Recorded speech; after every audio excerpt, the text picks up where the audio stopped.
আসসালামু আলাইকুম। আমি ডক্টর আলপনা জাহান। সুস্থ নবজাতক একজন বাবা মার জন্য সর্বাত্মক রহমত।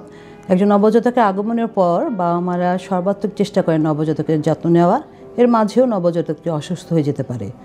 নবজাতকের যে বিপদ চিহ্নগুলো দেখলে আমরা বাচ্চাটিকে সাথে সাথে নিকটস্থ হাসপাতালে নিয়ে যাব, আজকে সেই সম্পর্কে আলোচনা করব। প্রথমে আলোচনা করব লেথার্জি বা নড়াচড়া কম নিয়ে। একজন সুস্থ নবজাতক খেলবে, ঘুমাবে এবং খাবে। আপনি যদি দেখেন আপনার বাচ্চাটি হঠাৎ করে আগের চেয়ে নড়াচড়া কম করছে বা নড়ছেই না, বা বাচ্চাটি নিস্তেজ হয়ে পড়ে রয়েছে এবং উদ্দীপনা দিলেও নড়াচড়া করছে না, তাহলে এটি নবজাতকের জন্য একটি বিপদ চিহ্ন। নট ফিডিং ওয়েল অথবা বাচ্চাটি যদি দুধ আগের মতো খেতে না পারে। একজন নবজাতক কাঁদবে এবং মায়ের দুধ খাবে। আপনি যদি দেখেন বাচ্চাটি হঠাৎ করে দুধ খাওয়া বন্ধ করে দিয়েছে বা দুধ খাচ্ছে না, তাহলে বুঝতে হবে আপনার বাচ্চাটি বিপদের মধ্যে রয়েছে। ফিভার এবং হাইপোথার্মিয়া।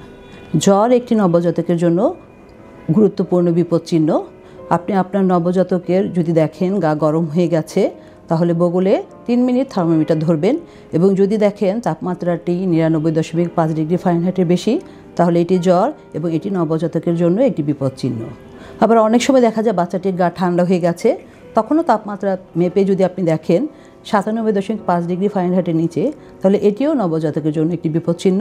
মনে রাখতে হবে এটি ইনফেকশনের প্রাথমিক লক্ষণ। ফাস্ট ব্রিদিং এবং চেস্ট ইনরয়িং। একজন নবজাতক 2 মাস বয়স পর্যন্ত মিনিটে 60 বারের কম শ্বাস নিবে এবং যখন সে শ্বাস নিবে তখন তার বুকের খাঁচাটি স্বাভাবিকভাবে ওঠানামা করবে।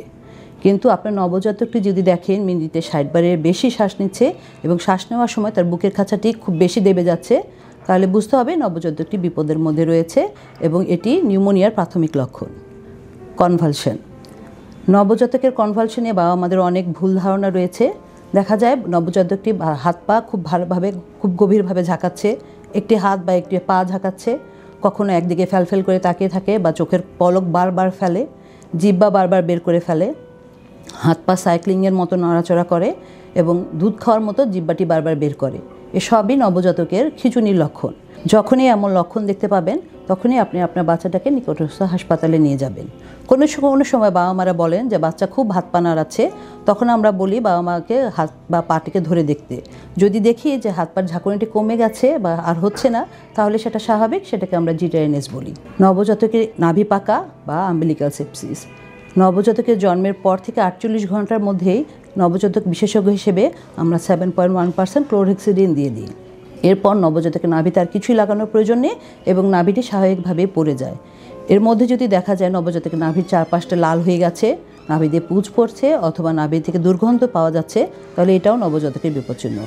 এসব লক্ষণ দেখা দিলে আপনি সাথে সাথে আপনার বাচ্চাটিকে নিকটস্থ হাসপাতালে নিয়ে যাবেন ও চিকিৎসা করাবেন। আপনাদের স্বাস্থ্য বিষয়ে সচেতন করার জন্যই আমাদের এই আয়োজন। তাই প্রতিনিয়ত স্বাস্থ্য বিষয়ে বিভিন্ন টিপস পেতে আমাদের চ্যানেলটি সাবস্ক্রাইব করুন এবং বেশি বেশি লাইক ও শেয়ারের মাধ্যমে সবাইকে আমাদের সঙ্গে সংযুক্ত হবার সুযোগ করে দিন।